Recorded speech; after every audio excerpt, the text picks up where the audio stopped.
Have you been continuing your dengue eradication efforts?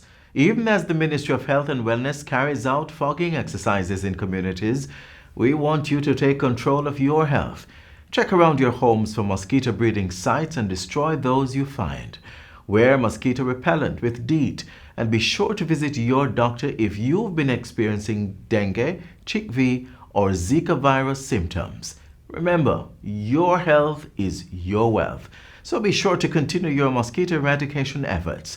We continue your Jamaica Magazine program with a word of advice followed by the news. So stay with us. This is the Aedes aegypti mosquito that spreads the Zika, chikungunya, and dengue viruses. Protect yourself from the bite of this mosquito. A message from the Ministry of Health.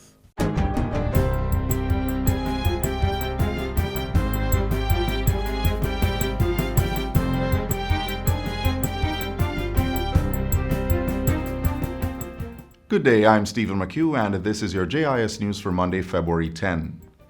The authorities are reporting that the Eastern Kingston Police Division, which is under a state of public emergency, is now experiencing a level of normalcy. Leader of Government Business in the Senate, Kamina Johnson-Smith, says the increased presence of the security forces has put residents at ease, and they are now able to go about their normal activities without fear. The citizens have begun to move around once more. They can once again open their shops and they can go to work. Simple point, Mr. President. Children can play again.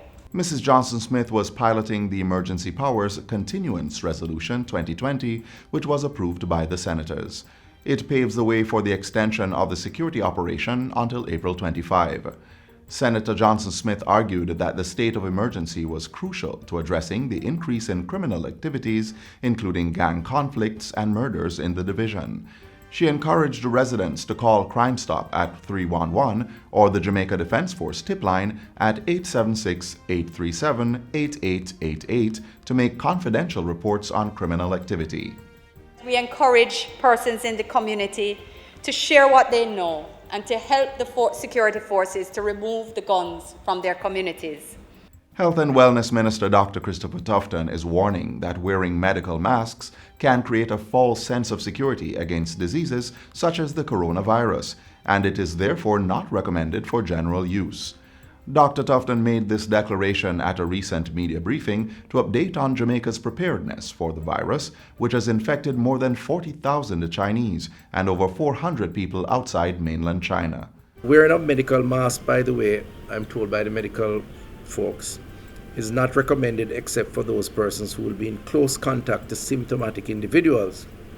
In fact, it may create a false sense of security that can lead to neglecting other essential measures such as proper hand hygiene. Dr. Tufton says currently Jamaica does not have a stockpile of such masks, but the World Health Organization is currently reviewing measures to deal with the global demand for medical masks.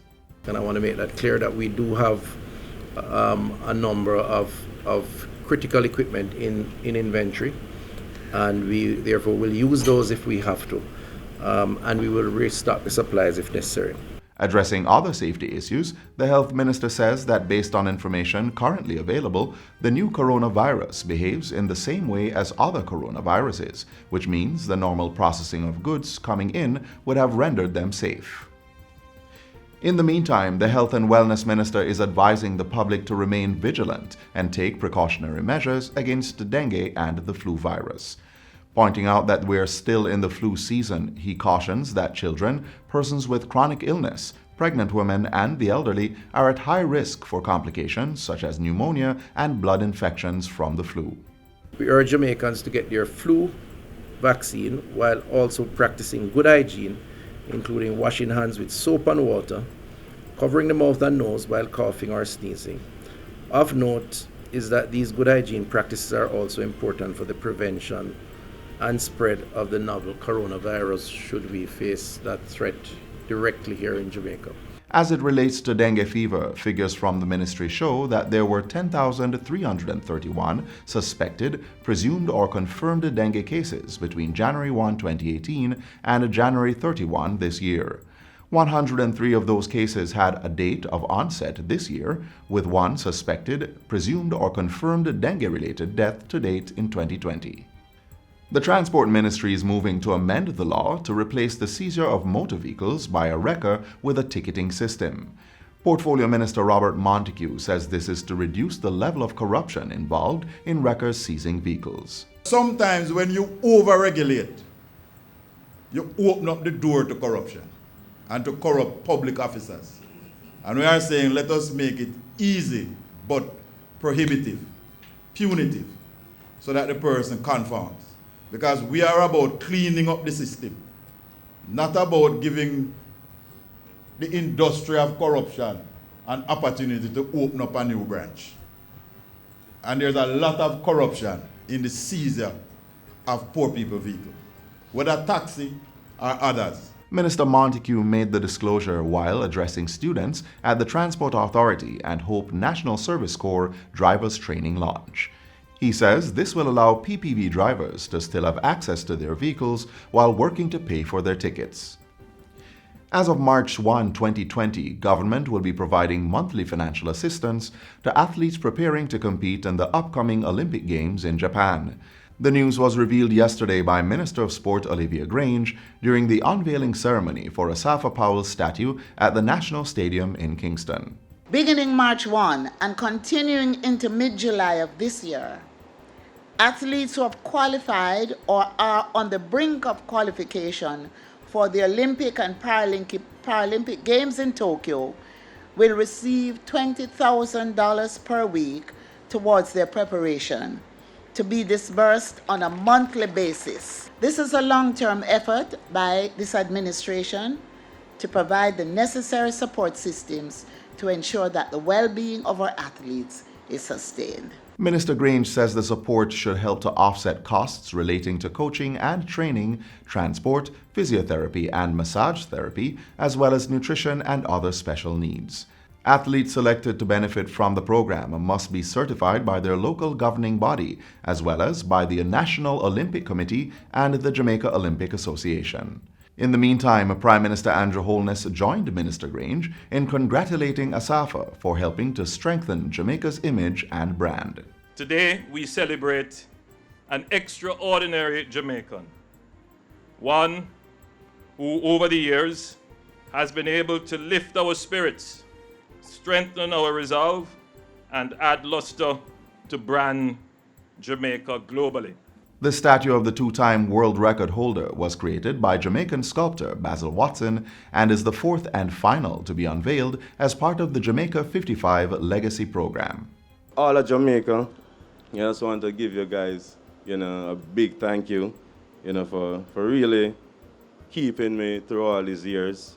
It's been a very long time, long time, and I'm still going.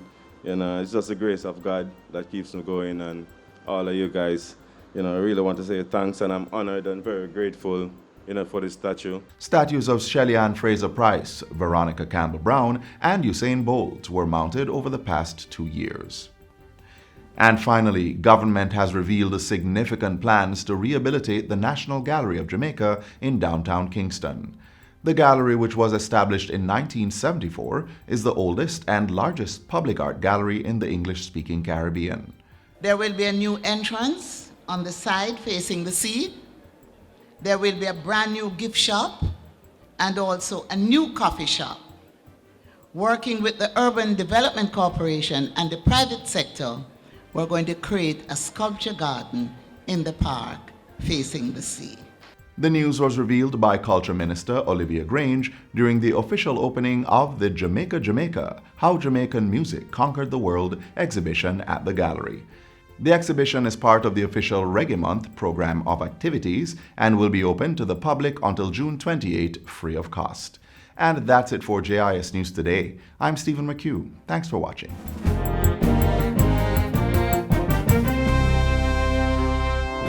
If you've ever wondered what your property taxes are used for, wonder no more. Your property taxes provide revenue for the provision of public and community amenities throughout Jamaica, which are delivered by local government officials. When you pay your property taxes, you aid with the maintenance and expansion of our street lighting to ensure you are not walking in the dark at nights, the collection and disposal of solid waste to prevent the pileup of garbage in communities, the improvement of our community infrastructure, and repairs to fire stations and service vehicles, along with rehabilitation of our roads. Pay your property taxes online, in line, or via mobile tax units and avoid being sought by the government. For more information, visit the Tax Administration website at www.jamaicatax.gov.jm or call 876-902-9463. On February 21, we will be celebrating Jamaica Day in our schools. Students will utilize the arts to promote varying aspects of our culture. One of the national symbols we are sure will be highlighted is the national flower, the lignum vitae. Here are some things you might not know about it.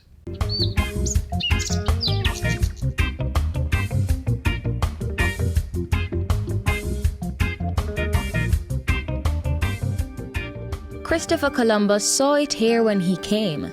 It means wood of life in Latin. It's world-renowned for its medicinal, ornamental, and industrial properties.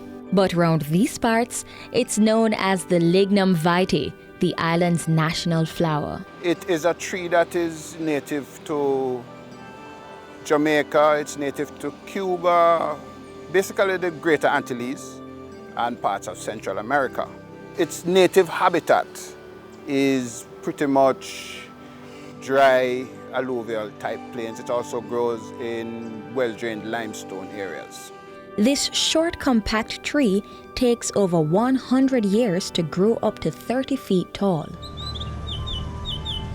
Due to its luminous purple-blue flower, alluring orange-yellow fruit, evergreen foliage, and attractive rounded shape, the tree dots across the Jamaican landscape, shading many houses, streets, and complexes.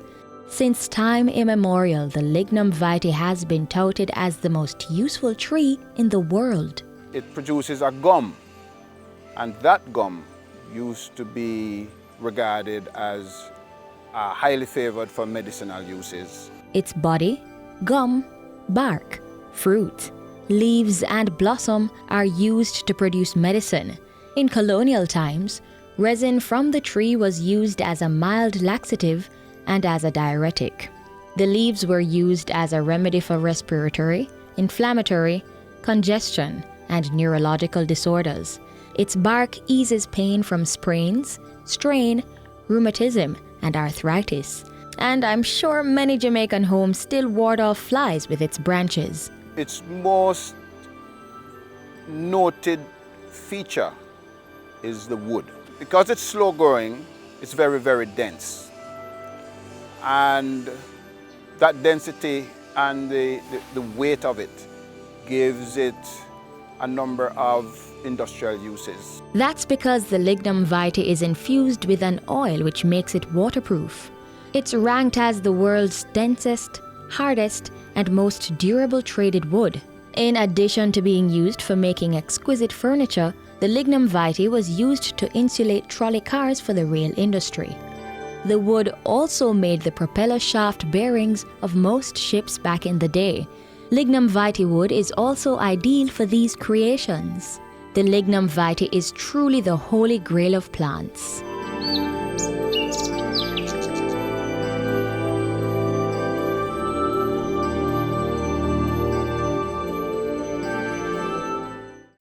Experiencing flu-like symptoms such as coughing, fever, or runny nose? Has it caused severe aches and pains? Is it difficult to breathe? Have you been feeling dizzy? What about diarrhea, vomiting, or dehydration? If the answer is yes, see your doctor or the nearest health center right away. These are all symptoms of the influenza A H1N1 virus. Be smart. Seek medical attention today.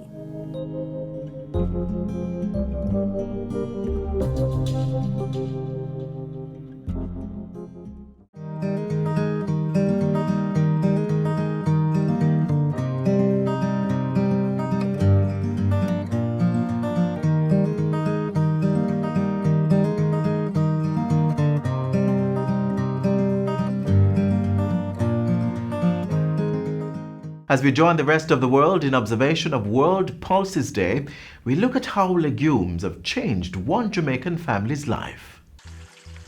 All this from just 3 peas. While we're coming, I saw 2 grain of peas on the road and I picked it up. I take it home with me and I planted it beside my callaloo garden at the home. This was in 1982, and the 3rd pea was found just a few days later at the same spot. I saw a sucker. I just take my machete, take it up like that, and I hold it like that and go to the field. And I planted it there. And that's how I started.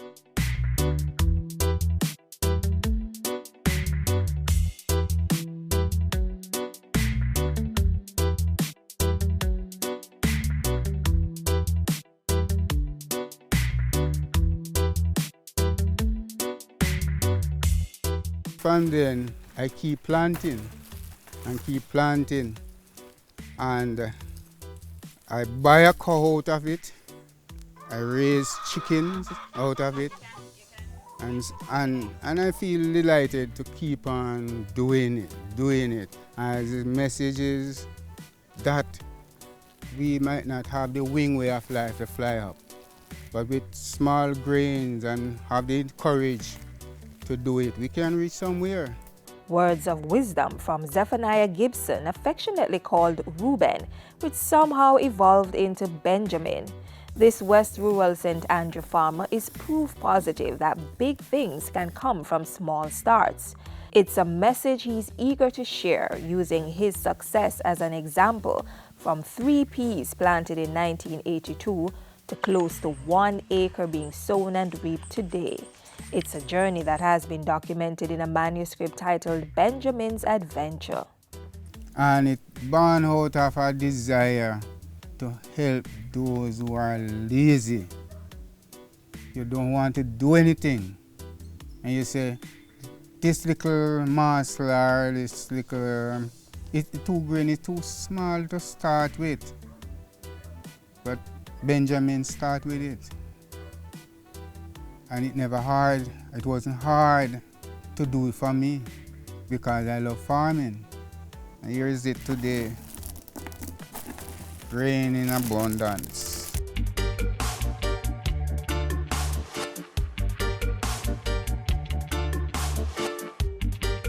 Mr. Gibson, or Benjamin, is a farmer at heart, working the soil every chance he gets. I would not live nowhere if I don't have even a square like this to plant something. I don't want it to live. No. Planting is my nature and I enjoy. And every day, you know what is big thing? 365 days make a year. And last year I've never bought 1 grain of peas, heating my rice and peas. And this passion has him planting just about anything. If you want me to cut it, make it very pretty. And it's 10 pumpkin come on the 1 tree. So I picked up 3 already. This is the 4th one, and I have 6 more. This is a blue and white Sylvans. This yam heat, very delicious. Mr. Gibson embodies the Ministry of Agriculture's Grow What We Eat What We Grow campaign.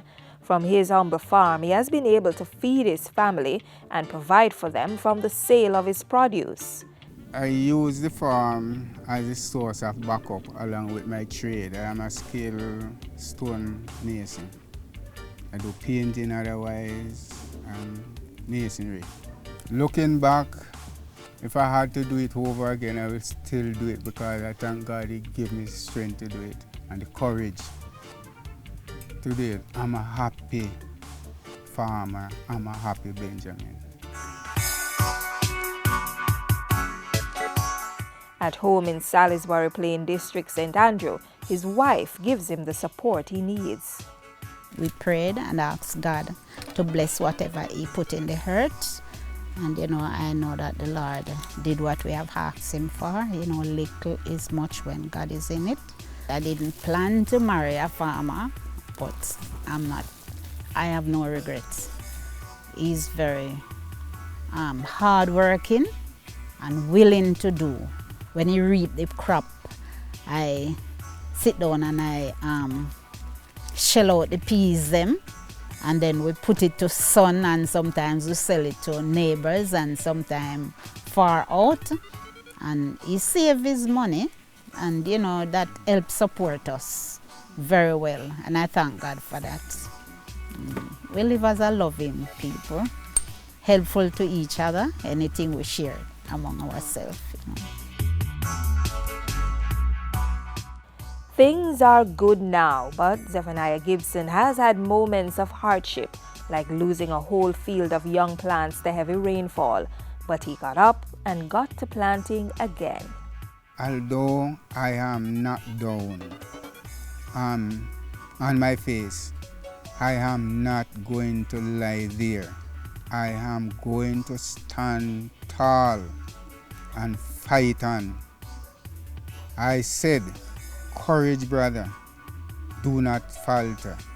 I still decided not to stop because food is a must. Food must come from somewhere and it must be planted. You can join the ranks too. Stop digging out your hand, Miguel. Join the ranks. Stop wasting time. Farm the land to feed your friend.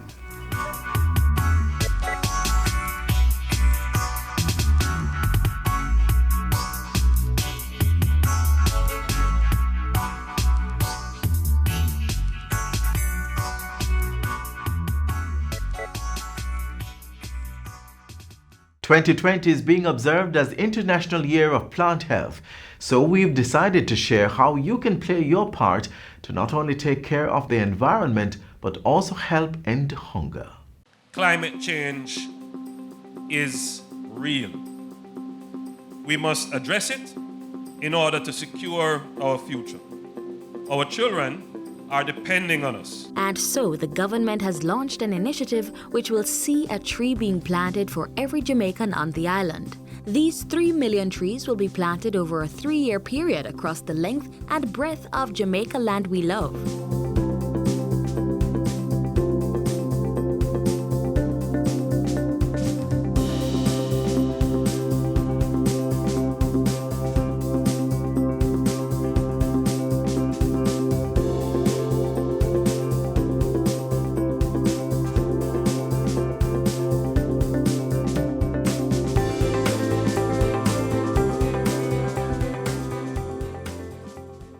Planting trees, of course, is one of the ways in which Jamaica is taking deliberate, strategic, and decisive action to mitigate the effects of climate change. The program will be managed by the Forestry Department with support from the European Union's Development Fund. €1 million of the total amount will be specifically dedicated to reforestation and maintenance of degraded lands, with special attention to species that are indigenous to Jamaica. Our aim is to improve the resilience of our coasts, hillsides, and plains, while also improving the beauty of our urban centers, major thoroughfares, parks, and the added effect of offsetting greenhouse gas emissions. All the trees that we are planting over the next 3 years will be for nothing if we don't deal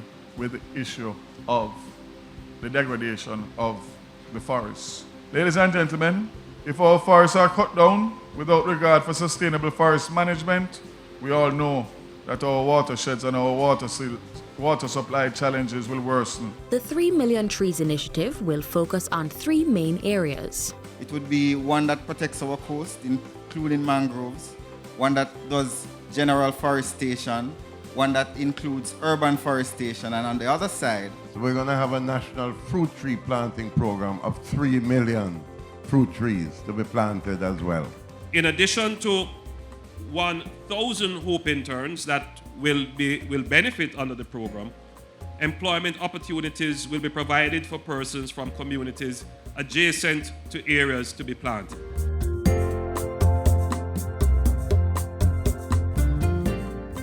million timber seedlings will be planted on over 3,000 hectares of land managed by the Forestry Department. The department will distribute the remaining plants, a mixture of timber and ornamentals, to the public. We want to get more of the private sector adopting hillsides. These are lands that we manage, that we want to just take charge and be responsible for the maintenance of all of that.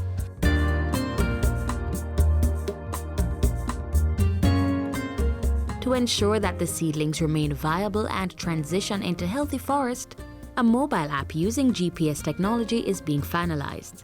This private-public sector partnership will see the monitoring and tracking of the plant's progress. Because it's nice that we plant the trees today, we take a lot of pictures and everything, but what happened to those trees afterwards? So we really want everybody to ensure that the trees we plant today, we return to them, ensure that they are still growing, and check on the trees we planted last year. We are taking a different approach with this project to ensure its success. Over the next 3 years, we will be rolling out different aspects of the initiative through public education campaigns focused on the preservation of the environment. The challenge has been thrown out. Will you answer the call? Will you dedicate a portion of your land for planting trees? Will you adopt a hillside to stop landslides? Will you ensure that the trees you've planted are nurtured? We can do it. We should do it. We must do it. It is hope that this action will ignite in every single Jamaican the understanding, the will and the commitment to play their part in securing Jamaica's environment and making Jamaica the place of choice to live, work, raise families, do business, and retire in paradise.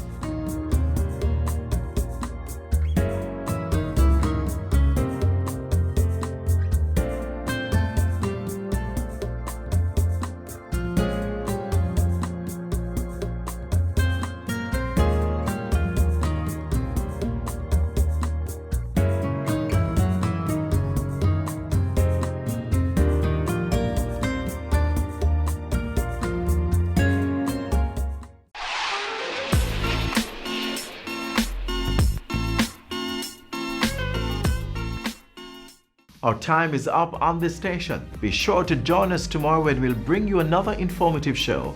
Stay in touch with us, won't you? Visit our website, our YouTube channel, and all our social media pages. You may also download our mobile app that's Android and iOS compatible. On behalf of the entire team here at the JIS, I'm Adrian Atkinson. Thanks for watching.